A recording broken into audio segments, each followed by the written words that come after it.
एक बहुत ही घना जंगल था जिसमें सभी पक्षी अपने अपने घोंसले में खुशी खुशी रहते थे। उन्हीं पक्षियों में टुनटुनी नाम की मासूम और सीधी सादी सी चिड़िया भी रहती थी। टुनटुनी चिड़िया बहुत ही मेहनती और ईमानदार थी। वहीं पास के ही घोंसले में रहने वाला कालू कौआ बहुत ही दुष्ट और चालाक था। वो टुनटुनी चिड़िया को परेशान करने का कोई भी मौका जाने नहीं देता था। एक दिन टुनटुनी चिड़िया जंगल से लकड़ियाँ जमा कर रही थी, तभी कालू कौआ वहाँ आ जाता है। अरे टुनटुनी, आजकल बहुत भाग दौड़ कर रही हो, क्या बात है? कोई खास बात हो तो हमें भी बताओ।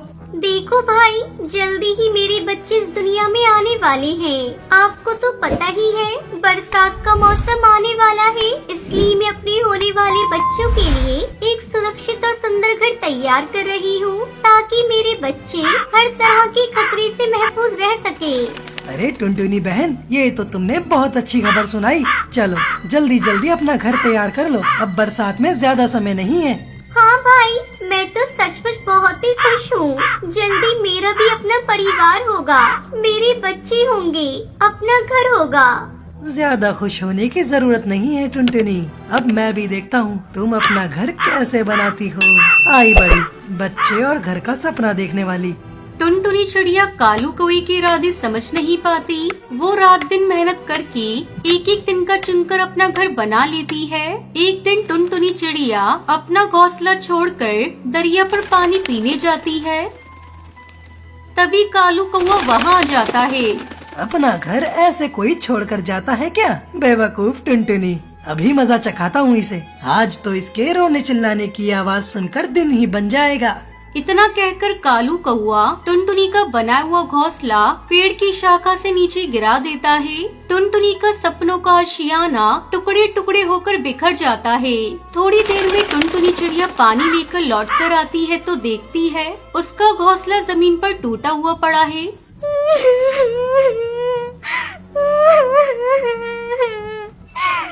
ना जाने किस दुष्ट ने मेरा घोंसला उठाकर नीचे फेंक दिया। अब मैं क्या करूंगी? जल्दी ही मेरे बच्चे आने वाले हैं। अगर मैं घर नहीं बना पाई तो इस बारिश के मौसम में मेरे बच्चे नहीं बचेंगे। टुनटुनी चिड़िया पानी का बर्तन वहीं छोड़कर फिर से अपना घोंसला बनाना शुरू कर देती है। कालू अपने घोंसले में छुपकर ये सब देख रहा था। अरे ये बेवकूफ चिड़िया तो अभी भी हार नहीं मान रही, लगता है ऐसे नहीं मानेगी। अब की बार ये तिनके लेने जाएगी तो मैं अपना काम कर दूंगा। जैसे ही टुनटुनी तिनका लेने जाती है, कौवा चोंच मारकर उसका पानी से भरा बर्तन नीचे गिरा देता है। थोड़ी देर बाद टुनटुनी चिड़िया तिनके जमा करके वापस आती है तो अपना पानी का बर्तन नीचे टूटा हुआ देखकर बहुत दुखी हो जाती है। हे भगवान, मैंने किसी का क्या बिगाड़ा है जो मेरे साथ ये सब हो रहा है? मैं तो दिन भर से मेहनत करके तिनके जमा कर रही हूँ और मेरे साथ सब कुछ बुरा ही हो रहा है।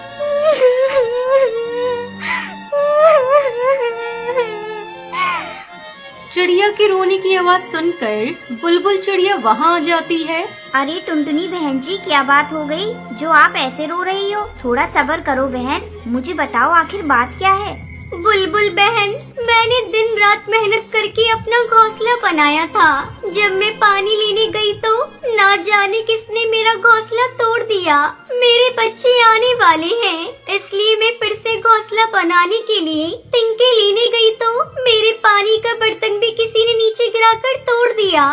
बहन जी, हो ना हो ये काम उसी दुष्ट कौवे का है। आप कुछ ज्यादा ही मासूम हो, जरा सावधान रहना उससे, नहीं तो आपका और आपके बच्चे का यहाँ रहना दूभर कर देगा। अब आप रोना छोड़ो और समझदारी और चालाकी से काम लो। इतना कहकर बुलबुल चिड़िया वहाँ से चली जाती है। टुनटुनी चिड़िया भी रोती बिलखती अपना घर बनाने लगती है। कुछ ही दिनों में टुनटुनी चिड़िया एक अंडा दे देती है। इधर कालू कौवा काफी दिनों से कोई शरारत न कर पाने के कारण परेशान था। बस एक बार मुझे मौका मिल जाए तो मैं इसका अंडा उठाकर नीचे फेंक दूंगा। बड़ा मजा आएगा जब ये टुनटुनी जोर जोर से रोएगी। कालू अंडों को फोड़ने के ख्यालों में गुम होकर बरगद के पेड़ की सबसे ऊंची शाखा के पास पहुंच जाता है। अरे वाह, यहाँ से तो टुनटुनी का घोंसला साफ साफ दिखाई दे रहा है। बस ये टुनटुनी दाना लेने जाए तो मैं इसका अंडा तोड़कर इसे मजा चखाऊंगा।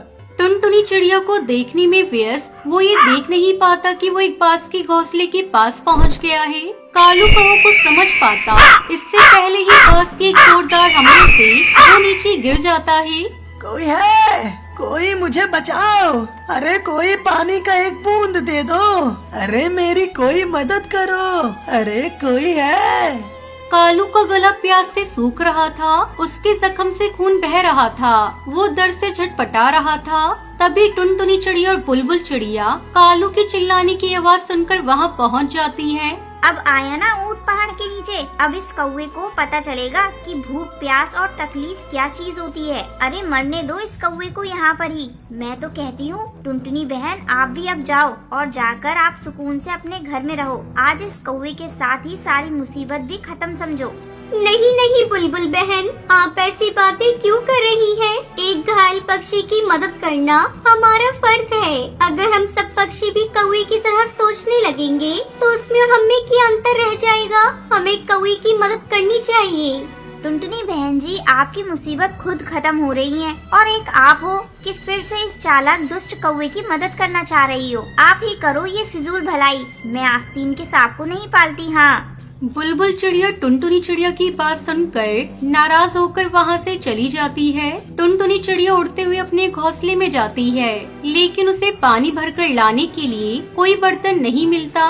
क्या करूँ कालू भाई, मेरे पास कोई बर्तन ही नहीं है, आपको पानी कैसे पिलाऊं? मैंने ही आपका पानी वाला बर्तन तोड़ा था। शायद यही मेरी सजा है कि मैं प्यासा ही मर जाऊंगा। कालू भाई ऐसी बातें नहीं करते, मैं अभी कुछ करती हूँ। टुनटुनी चिड़िया अपने टूटे हुए बर्तन में थोड़ा सा पानी लेकर आती है और कालू कौवे को पिलाती है। बस यही रहना कालू भाई, मैं अभी डॉक्टर को लेकर आती हूँ, आप बिल्कुल मत घबराना। थोड़ी देर बाद टुनटुनी डॉक्टर कबूतर को लेकर आती है। कालू, अगर आज टुनटुनी समय से तुम्हारा इलाज न करवाती तो शायद तुम जीवित न होते, किंतु अभी भी तुम उड़ने लायक नहीं हो। कुछ दिन आराम करोगे तो घाव जल्दी ही भर जाएंगे। अगर मैं उड़ नहीं पाऊंगा तो वैसे भी भूख प्यास से कुछ दिनों में मर जाऊंगा। मुझ दुष्ट शैतान कौवे को तो कोई 2 बूंद पानी भी नहीं पिलाएगा। आप ऐसी बातें क्यों सोचते हो कालू भाई? पड़ोसी ही तो पड़ोसी के काम आते हैं। मैं आपको रोज दाना और पानी लाकर दिया करूँगी, आप बिल्कुल परेशान ना हो, आप एकदम ठीक हो जाओगे। मुझे माफ कर दो टुनटुनी बहन, मेरे जैसे दुष्ट पक्षी की तुम इतनी सेवा कर रही हो, जिसने कभी तुम्हारा भला नहीं सोचा, हमेशा तुम्हारे साथ बुरा व्यवहार किया। मैं तो अंडे तोड़ना चाहता था, तुम्हें दुखी और परेशान देखना चाहता था। एक तुम हो जो मेरी जान बचाना चाहती हो। इतना कहकर कालू कौवा फूट फूट कर रोने लगता है। देखो भाई, मैं सब जानती हूँ, ये भी जानती हूँ कि आपने ही मेरा घोंसला तोड़ा और आप मेरा अंडा भी फोड़ना चाहते थे, लेकिन आपकी बुराई को देखकर मैं अपनी अच्छाई तो नहीं छोड़ सकती ना। अगर हम सब बुरा ही सोचने लगेंगे तो दुनिया से अच्छाई तो खत्म ही हो जाएगी।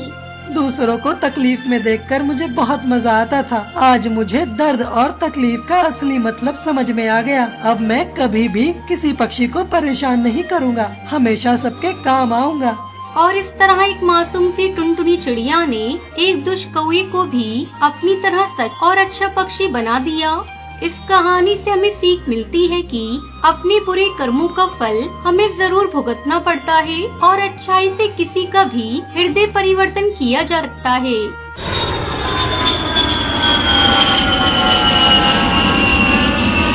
सुंदरी एक बहुत ही अमीर कौवी थी। एक दिन वो हवाई मोटर से कहीं घूमने जा रही थी। उसके साथ उसका बेटा कालू भी था। रास्ते में अचानक उसके हवाई मोटर के सामने उसकी नौकरानी टूनी और उसकी बेटी टुनटुनी आ जाती हैं। अरे टूनी, जल्दी हटो मेरे हवाई मोटर के सामने से। तुझसे अगर मेरा हवाई मोटर टच हो गया तो गंदा हो जाएगा और फिर मुझे इसकी सफाई करवानी पड़ेगी। माँ, ये मालकिन को देखना, ये ऐसे क्यों बोल रही है? क्या ये आसमान इसने बनवाया है? हम पक्षी इस पर उड़ नहीं सकते हैं? अपनी हवाई मोटर लेकर क्यों निकलती है जब इन्हें डर रहता है कि इनकी मोटर गंदी हो जाएगी? चुप पिंदी चिड़िया, इतनी छोटी है लेकिन तेरी जबान बड़ी लंबी चल रही है। तुझे पता है ना, तेरी माँ मेरे घर नौकरानी है। तेरी इस गुस्ताखी पर मैं उसे काम से निकाल सकती हूँ। नहीं नहीं मालकिन, आप ऐसा मत कीजिएगा। मैं उसकी तरफ से आपसे माफी मांगती हूँ। टुनटुनी चल यहाँ से बहस मत कर। नहीं माँ, इतने बड़े पक्षी को उनकी औकात दिखाना जरूरी है। ये पक्षी समझते हैं हम गरीबों की कोई जिंदगी नहीं होती। आप जाइए मालकिन, मैं इसे लेकर जाती हूँ।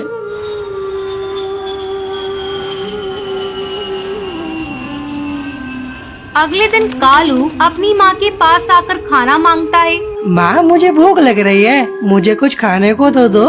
तू क्या खाएगा बेटा? जल्दी बोल, मैं ऑर्डर कर देती हूँ। माँ, मेरे लिए पिज्जा मंगवा दो। ठीक है बेटा, मैं अभी मंगा देती हूँ। थोड़ी देर में पिज्जा आ जाता है। कालू पिज्जा खाने लगता है, तभी टूनी काम पर आ जाती है। टुनटुनी तू बैठ यहाँ, मैं अभी जल्दी काम खत्म करके आती हूँ। ठीक है माँ। टुनटुनी चुपचाप बैठकर कालू को पिज्जा खाते देखती रहती है। नौकरानी की बेटी, तू मुझे इस तरह क्यों घूर रही है? तूने कभी पिज्जा नहीं देखा क्या?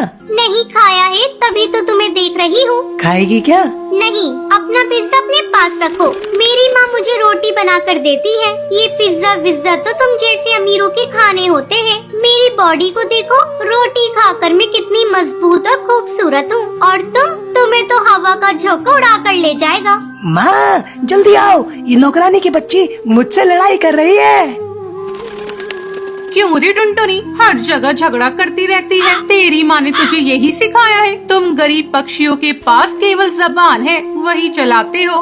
तभी बाहर से टूनी आ जाती है। देखो टूनी, अगर तुझे आज के बाद से मेरे यहाँ काम करना है तो अपनी बेटी को लेकर यहाँ मत आना। क्यों, क्या हुआ मालकिन? इसने क्या कर दिया?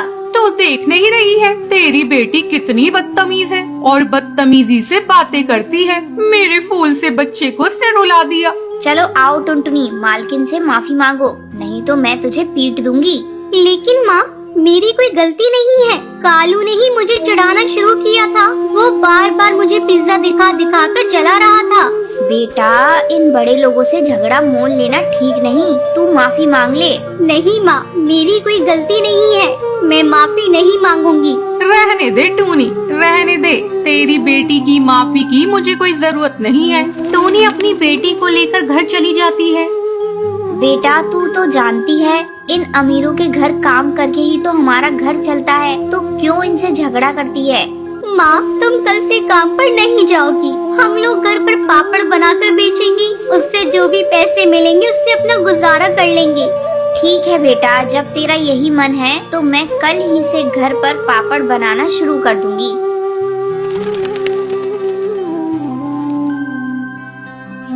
अगले दिन से टूनी पापड़ का स्टॉल लगाकर बेचना शुरू कर देती है। इस तरह दोनों माँ बेटी की जिंदगी हंसी खुशी कटने लगती